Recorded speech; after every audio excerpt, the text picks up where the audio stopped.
as always I say, Athena did nothing wrong and I will die on this hill. we have We'll Be Fine. 2 We'll Be Fine animatics. I'm 100% watching them on mute. We all know I don't like the treatment of Athena in this musical. Don't really like the treatment of the gods in general, but Athena in particular, just kind of like, he hit upon an extreme pet peeve of mine there, so don't love it. I am excited to see who we have on deck for We'll Be Fine. I've seen quite a few Athena designs by this point. They've all been very interesting, all very different from each other, which I think is pretty incredible, going all the way back to Warrior of the Mind. Everyone I've seen has had a different Athena, and I think that's awesome. Like, that is kind of what I'm here for. I'm definitely, in this particular saga, here for all of the character designs, even more so when we hit God Games, because God Games is just going to be like character design galore, and you can really, I think, go crazy with the gods. But in general, I've actually been really kind of enjoying or finding very intriguing the Athena designs. So for We'll Be Fine, we have Gigi, sort of par for the course as usual, and we have Kisa Doodles. Kisa Doodles, whose name will hopefully not be auto-corrected to Kiss Doodles and me not notice. I'm gonna leave that mistaken thumbnail up, as any of you could see for, I believe, Legendary. It auto-corrected to Kiss Doodles. I did not catch it. I'm just gonna leave it there for a laugh. But Kisa Doodles, you are once again back. I am very curious to see your Athena design because I have heard you're working on the Little Wolf. It is not yet done. And I will say this, for anybody who's doing Little Wolf, like in general, I don't want to watch any more Little Wolves, because I obviously do not like that song. However, this is my big however, if anyone does fight choreo that involves kind of wrestling and grappling, then I might be persuaded to watch completely on mute. And again, this is stuff that like not everybody's gonna know. It, you know, there's so much reference to wrestling and that kind of, we'll say mano a mano, you know, fist fight contact and such, that I feel it's a missed opportunity to like have that be your fight choreo as opposed to everybody being very like upright, you know, getting people down to the ground. I think would be super interesting. But again, like unless you know that, you're gonna do whatever you want for fight choreography, and of course fight choreography is very fun. But if anybody happens to do that, I could maybe be tempted. But we have to get on to We'll Be Fine. So I mixed up the order. In fact, Kisa Doodles is first on the list, with then Gigi coming after. So Kisa Doodles, let's see your We'll Be Fine. I want to see your Athena. I guess I haven't seen Gigi's Athena either, so that'll be interesting. I don't think I have. Am I wrong? Oh, I like that, actually. Ooh, yeah, that hand looks messed up. Hello, Athena! Is that... Ooh, yeah, Tombakis got... He looks like he broke several fingers. Oh, wait a minute! Wait a minute! Chonky BIRB! Is the Chonky BIRB? Is the Chonky BIRB an owl? So it was an owl. Chonky BIRB! We know I loved the Chonky BIRB. Chonk BIRB absolutely helped save your Legendary in many other ways. I love that Athena has no iris or pupils, just flat white for the eyes. I do see, it looks like we've got very serious plumage. It is a bit of a broom helmet, so I'll tease a teeny bit. But it looks like it's going for a bit of sort of the Corinthian helm vibe. What I was gonna say is I like that they're in this kind of almost like rotunda, if you will. Did they have those in Bronze Age Greece? I don't actually know. Again, my understanding of Bronze Age archaeology, at least, or architecture, is pretty nascent and shallow, and I can readily admit that. But I mean, would be interesting. I like that we've gone to an outside sort of place, and yeah, he got pretty fucked up. Several of those fingers are very obviously broken. Oh, I love how, like, clearly muscled Athena is. Like, are she gonna heal his, Oh, nice use. Hey, is that your first bit of color? Kisa Doodles, I don't think you've really done color before. Did you even do any in Mutiny? Maybe you did. I think maybe you had red blood, but other than that, did you do any color? I don't know. It was shades of blues and greens. I will say, fun fact about Athena, she's often referred to, you'll see a lot of translations call her gray-eyed Athena. It's a very common one. So her eyes were described as glaukos, which essentially meant bright. Again, the ancient Greeks didn't really have words for color in terms of hues. So blue, red, green, yellow, all these things. They didn't really have words for that. They described colors in terms of value. So in terms of light and dark. So it's saying Athena has these bright eyes, which people can take as being some sort of blue, gray, green, yellowish. Like, we don't know, but they do seem to have been lighter eyes, which would absolutely stand out. Most people who are Greek who you meet are going to have kind of darker eyes. But I like that the color spectrum here that was given for that little bit of magic that Athena did, that sort of bluish greenish, would kind of fit with, again, Glaucus. People tend to lean towards blue or gray. Gray is really the color that gets like associated with her eyes in that word, or bright eyes, shining eyes, because obviously they stood out, and also would maybe potentially speak to her intelligence. She is a goddess of wisdom after all. Oh, he does look better. We also healed his face. Thank goodness. But as I say, I love how Athena is just like, she looks, again, the word I love to use, solid. Like, she's a war goddess. She's going to be pretty built, basically. Even though Athena is usually shown in kind of longer robe sort of attire, if we will. I'm forgetting the name for it. You know, she's a war goddess. She can absolutely fight. She would fight. So I like that you have that sense of, oh yeah, she could break you in half. I mean, for many reasons, but yeah, she's a war goddess.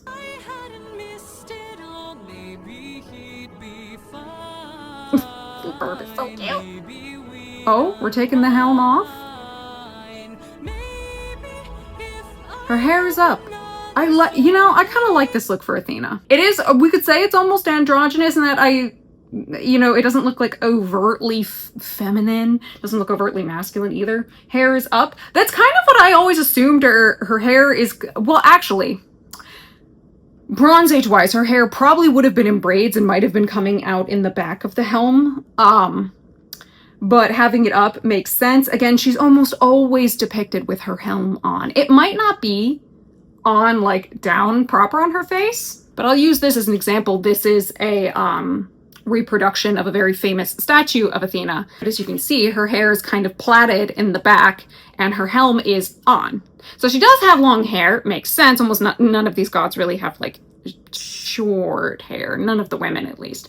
But she does usually have her helm on. It's very rare to see her depicted without her helm on in some way, shape, or form. And given that the common hairstyle for women of the age was some sort of braid, as it seems, probably would be braided. I have no problem with it just being sort of up and shoved in the helm. I mean, look, again, people will never believe it, but I did once have extremely long hair up through my first year of university. When I went in for my sophomore year, I just like had chopped it all off. And especially when I was in marching band, I used to have to literally wind all my hair up and just like stick it in my shako, which is the name of those sort of hats that are worn. So yeah, hair up.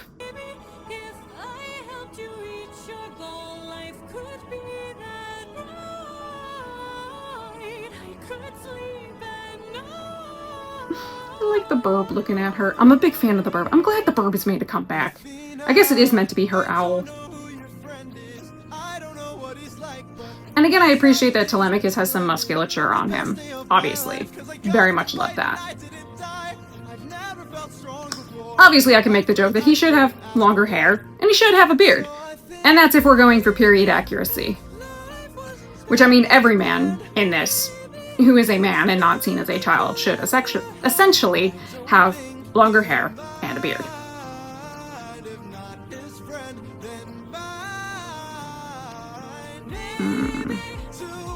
Ah, yes, and the height difference. I do like using the height to just really showcase she's a god. The BIRB! Oh, is that to be the... Okay, your BIRB absolutely saved. We'll be fine. Your BIRB is absolutely the saving grace of we'll be fine.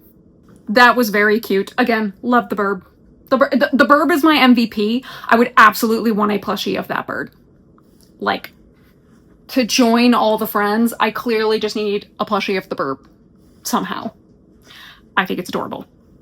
Again, musculature. It's my big thing. I want, I want to, my personal thing. I really want to see muscles because these were extremely fit, muscled people. And so I like seeing Telemachus with a little meat on his bones. I love the way Athena is presented. I mean, there is that kind of, we'll say almost stoicism, though I don't know if I would necessarily call Athena a stoic. And her wearing the helm till she takes it off, but the hair is utilitarian. It's pulled up. I like that. And just very well done. Simple, well done. And you know what? I think there's often this misunderstanding that, like, you need to go bigger and more insane and more complex, more complicated all the time. Sometimes simple but evocative images and just, like, well-timed images can do a lot for you. So I like seeing that. All right, now we have Mary's favorite, Gigi. And I'm very curious, again, to see Gigi's Athena. Because, again, I don't think I've seen her Athena because we did not include her Little Wolf per my request. I basically said if you want to include Little Wolf, you've got to ditch one of the, like, you gotta ditch one of the other two. I really can only do two. And I am curious to see their Athena because, again, I truly don't think I've seen their Athena. Have we seen Gigi's Athena? I mean, my brain is a bit of a sieve at times, so maybe we have and I don't remember, but content warning flash. So we're in blue, really to say this is gonna be Athena. Ah yeah, I know we did the owl, which I thought was cool. Ow. Look at the plumage on that helm, and she's so tall. Want to see the helm again. Great look. Very much going for, again, the Corinthian helm, which is just such an evocative design. And I do, wow, look at that plumage. I'm pausing off the plumage, but incredible plumage. Like I said, the joke I make about the broom helmets is oftentimes people do them and what they're evoking is a bit more of a Roman look than it is a Bronze Age Greek look. Now, yeah, Bronze Age Greece did have some where they would shape kind of the front, but it would always like flow really long and free. It had this incredible, as I say, plumage. Plumage looked incredible. So I love that we see it's really long, which for me, I go, yes. And again, that Corinthian helm shape is what everybody's evoking. And I'm okay with that because it is an incredibly evocative helm design. And it's sort of the one that gets associated with ancient Greece. And I think they had a design pretty similar to it in the Bronze Age. One of the really common ones was really, it was just sort of straight across. But they definitely had some where it kind of came down to guard here. Again, it wasn't exact. Bronze Age armor was super cool looking. If you've never gone to look up Greek Bronze Age armor, it is so spectacularly like bombastic, in your face, colorful and extravagant. And it does make me sad that like we've never really gotten to see it kind of on screen. Closest we got was, I will give, as much as I have an extreme hate-love relationship with this film, the film Troy does sort of make some attempts to evoke a bit of the Bronze Age armor in some of its designs, which I do actually appreciate quite a bit. And was the closest I've ever gotten to seeing that. Oh, look at these silhouettes. Incredible plumage, yeah. I love that this owl, like, doesn't seem... Oh. Okay. Okay, so that must have been the flash mounting. You know, flashing sort of back into... I would assume these are meant to be sort of literal flashbacks for Athena. Putting them in grayscale, obviously black and white, as we might call it.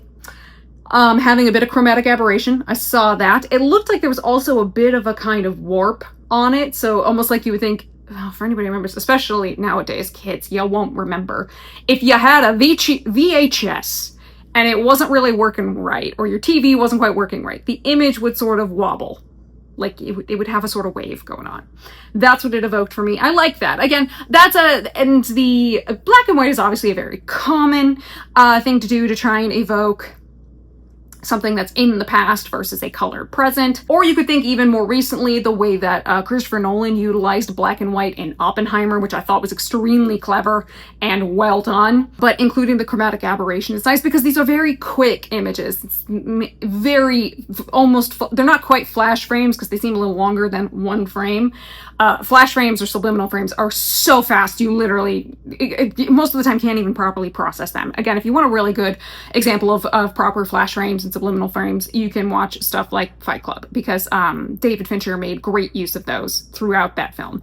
And it's very jarring and unnerving and sort of disorienting. This, because it wants to be a proper sort of flashback, is obviously a couple more frames. But I like that bit. What I was also going to say was I like how this owl buddy that she's got It doesn't feel like an actual owl the way that like Kisa Doodles had the little chonky BIRB. Like that was an actual BIRB, right? This owl, because it's also sort of then being manipulated to form these sort of silhouette images, it sort of feels, I don't really know what word to describe it as, but it doesn't feel like it's an actual bird. Like it's something else. I guess you could call it magic, but I usually don't like associating that word with Athena because she doesn't really have like magic or whatever. Do you guys know what I mean? I don't really know how to describe what I'm thinking that owl is, but it's like, again, just very clear, it's not an actual bird. It's kind of cool how it seems to exist almost like in its own dimension, if we will, because, you know, it can swift and change around. I mean, of course, it obviously allows Gigi a chance to kind of show off with her animation, which we know. I don't say it every single time, but Gigi's obviously an extremely accomplished animator and has, from what I understand, a lot of people say, like when you watch some of her first animatics all the way through to her more recent ones, you can see how much she has improved, or how much she has worked at it, like confidence in adding even more frames, because really there's a kind of startling amount of frames in her animatics. She does a lot of work there. But I think what I also like about Gigi is she knows when to sort of like, at times, sort of take it easy on herself, you know, where things don't need to be as detailed. But I will also say I love the height difference. Like, God, the height difference makes me happy. Because give me something to like really evoke that these are gods is like make them huge. Like, why not? Yeah, no, she's an extremely accomplished animator. Like, I don't knock that from her. Even if like sometimes Gigi's designs or choices aren't some of my favorites, I always am just sort of like, damn, she's really good. And also, I'm so sorry, Gigi, if I have misgendered you. I think I was told it's she, but if I am incorrect, everybody can correct me down in the comments, and I deeply apologize. It's not intentional. I love her having to duck her head. Yes, these images on the wall, these tapestries, maybe woven by Penelope. Weaving was the womanly art.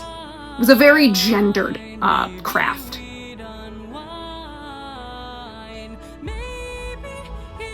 Interesting costume. Gives me almost some element of Wonder Woman vibes to a degree.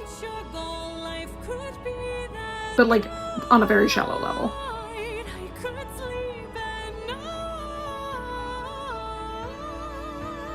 I see a liar in the background. I like that we're seeing this background of just like stuff in his room. Nice transition with the lines.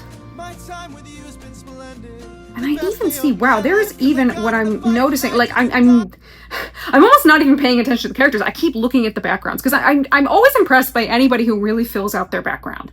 And in this case, it's like, I see a liar. Okay, we have a bed. It does have like a canopy and such, which I don't think they would have had. A lot of the time when Homer speaks about what they're sleeping on, it does seem to be like layers of fleeces that they would lay on. I don't even know how much of like a bed structure they would have, although we obviously infamously have the olive tree bed of Odysseus. So it's like, I'm not entirely certain, but at least, you know, they didn't really have like guest beds or anything. They would, you know, lay down fleeces for people to sleep on.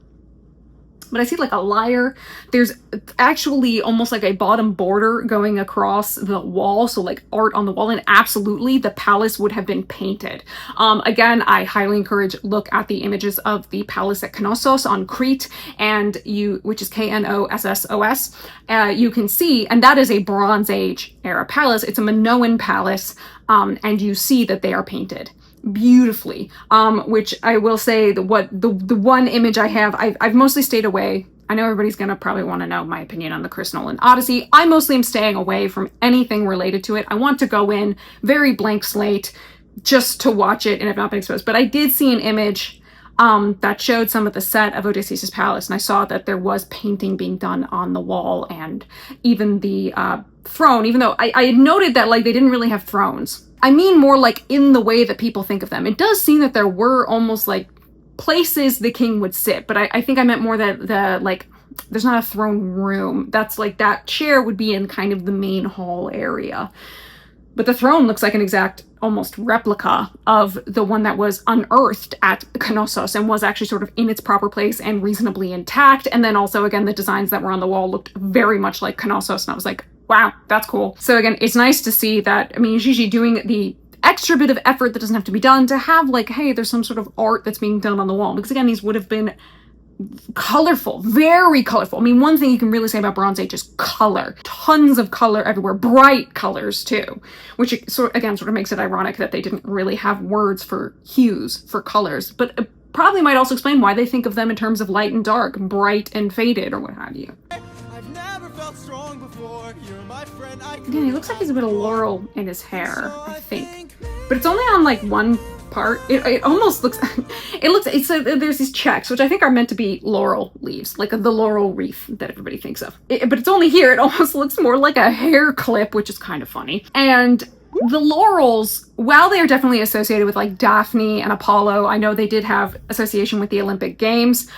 For royalty, no. We do have potentially some evidence of what kind of royal crowns, if you will, or crowns in Bronze Age Greece would have looked like. They weren't doing really the laurel leaves. The laurel leaves come out a lot when it comes to Rome. Rome loved a laurel leaf like thing. I mean, the infamous story in terms of Rome is where Julius Caesar, and Marcus Antonius, Mark Antony, presented Caesar with a diadem, which is a kind of type of crown that had laurel leaves woven through it, infamously. And of course, Caesar turned it down because, no, I don't want to be king. Definitely a bit of theater. Oh my god. He was doing it for the people. So we know they love laurel leaves. You see it like and the laurel crowns. You see it all over Roman iconography. Bronze Age Greece, so far as I know, and again, I could be wrong, not so much.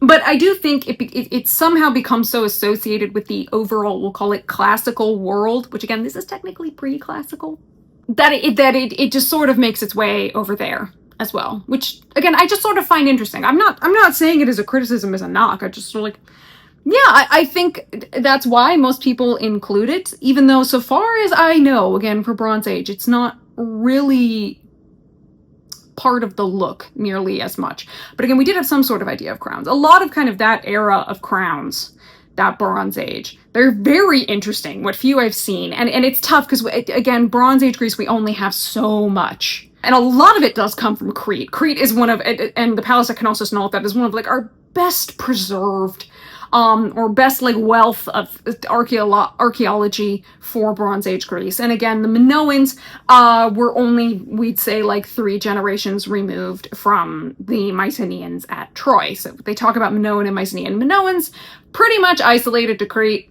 And the Mycenaeans, we'll say, was sort of on the mainland. But we do know that when we talk about the Minoans, you're talking King Minos. And Minos, we have said, is 3 generations before the Trojan War. So they're not that far off from each other, we'd say. Well, that sure seems dangerous, but whatever. And there's the owl thing.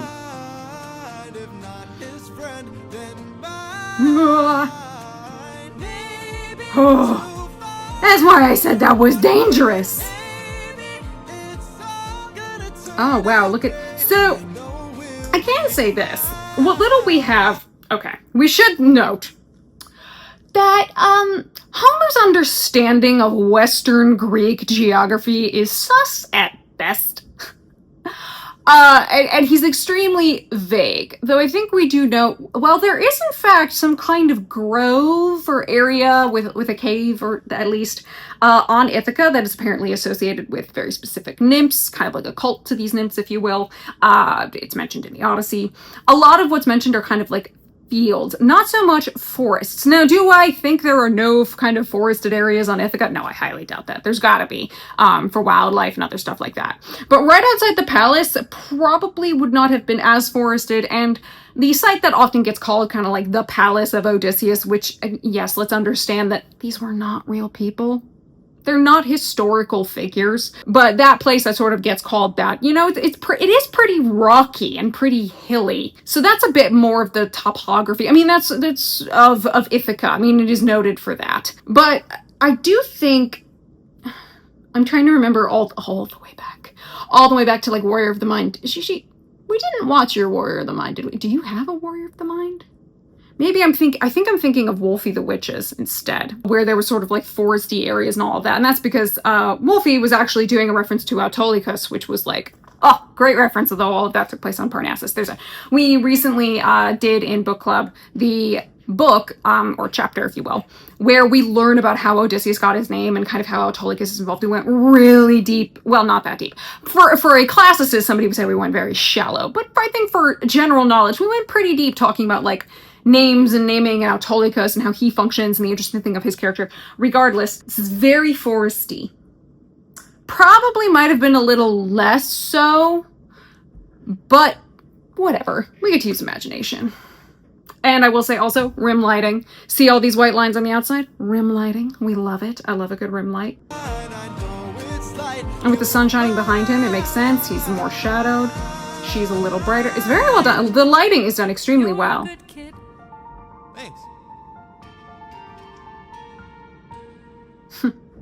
It's very well done. Very well done. Some really cool stuff. Again, I'm really super impressed with the backgrounds that Gigi does. Like, just the amount of thought that goes into the background, the little tiny details. They help make a place seem a bit more lived in. It's extra effort you don't have to go to, especially when you're trying to focus so much on characters. And a lot of times in animation, you will have background artists and then you will have character artists. Like, you will have different people handling different stuff.